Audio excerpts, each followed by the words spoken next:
Another day, another gala na naman. Punta tayo sa Magallanes, Cavite.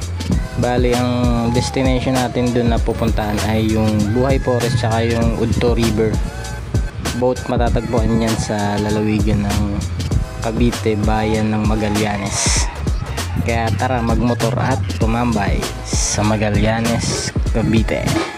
Let's go!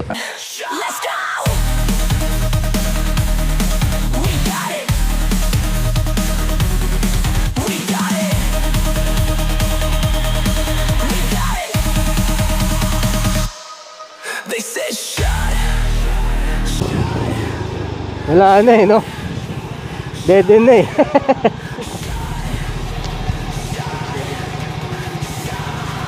Nawalan ako ng ng signal. Naliligaw na po kami.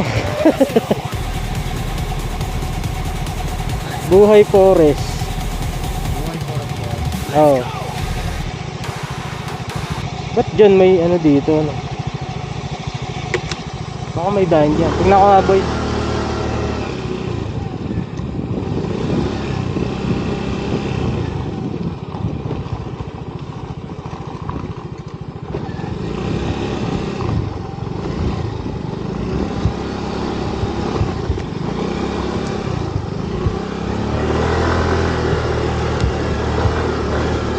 Kuya, may daan ba dito papuntang Buhay Forest?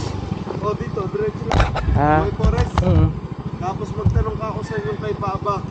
Kay Baba? O, para mas mabilis. Ay, sige. Kasi pag nagkay Baba kayo kay Kulit, pababa, pag angat nun, diretso lang. Tama pala yung kala namin naliligaw kami, kala walang daan. Thank you, kuya. Magallanes? Kaya. Kay Baba, tatanong ako. Mas maganda yun. Diretso yung mula sa yung kay Baba. Tapos pagdating ng barangay ng kay Baba, kanan kayo. Kanan. Diretso kayo, pababa. Mas mabilis dun. Ay, sige. Thank you, kuya. Salamat. Kumanan kayo sa barangay ng kay Baba. Sige, kuya. Thank you.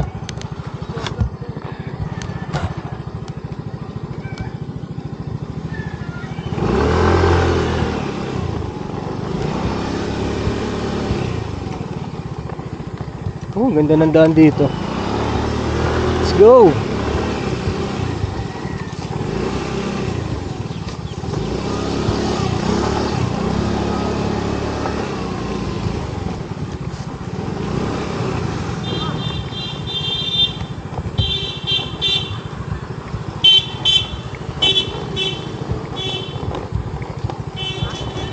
Tumagos tayo sa kung saan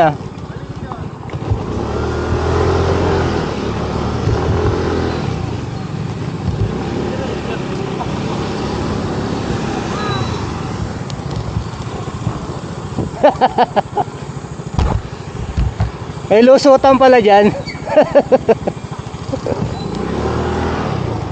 May lusutan nga, diretso pala yan. Di pa lang nagagawa daw, sabi ng lalaki. Tama pala yung turo nung Doon tinuro sa akin eh. Kasi mukhang magdeden no? Oo. Tara, pre.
Ito naman yung way namin papuntang Utod River and Falls.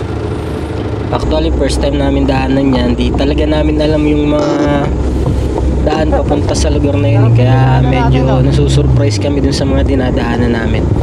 Pero nag-enjoy kami kahit ganyan yung mga daan. Adventure. Sarap lang. Ito yung isa sa masarap sa pakiramdam eh. Pag pupunta kayo dun sa isang lugar na first time nyo puntahan, yung daanan ba? Yung hindi nyo alam kung anong klaseng daan ba yung tatahakin nyo, kung anong klaseng lugar yung mapupuntahan nyo. Diretso pa tayo? Tanong ko si kuya. Ayun. Ayun pala, baba. Layo pa pala. Hindi, ano man yan, motor. Pwede. Salamat, ya. Pasok na natin yung motor. This way to Utod Falls. Ayan, Utod River, Utod Falls. At magmula nga po sa parking area, maglalakad tayo ng mga 10 to 15 minutes bago natin marating yung mismong falls and river. And ang parking area po dyan ay walang bayad at pati yung entrance. Bali, ang babayaran nyo lang dyan ay yung cottage kung gusto mong kumuha ng cottage. Pagdating naman sa pagkain, pwede kayo magdala ng baon. And may mga tindahan din po dun sa ibaba na pwede nyong bilhan ng mga kailangan nyo.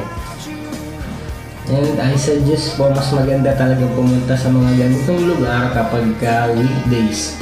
Kasi kami pumunta kami dyan na taon na Sunday. Kaya pagdating namin sa falls, napakadaming tao, wala na kaming magpwestohan. Kaya ang ending, sa may ilog kami pumwesta. Siguro 5 minutes away mismo dun sa falls. Picture na lang namin yung falls para ayan, makakita nyo. Ayan yung area, may mga cottage, ayan yung mga naliligo. Yan. Ayan naman yung river. Diyan kami bumesto. May portion dyan na mababaw eh. Kaya doon kami tumambay. Tapos doon kami nagtampisaw. Ligo-ligo muna. Kaya tara, pasyal na tayo sa Utod River and Falls. Ang Utod River and Falls po ay located sa Magallanes, province of Cavite. At sa mga naghahanap po ng bagong nature trip, subukan po natin ang Utod River and Falls. Malamig at malinis na tubig. Kaya suportahan po natin yung mga local tourist spot dito sa lugar natin.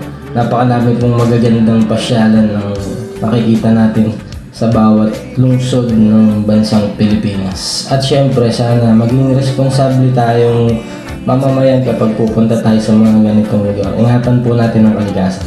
Yun lang po, ingat kayo sa lahat ng inyong gala. God bless po. Ciao!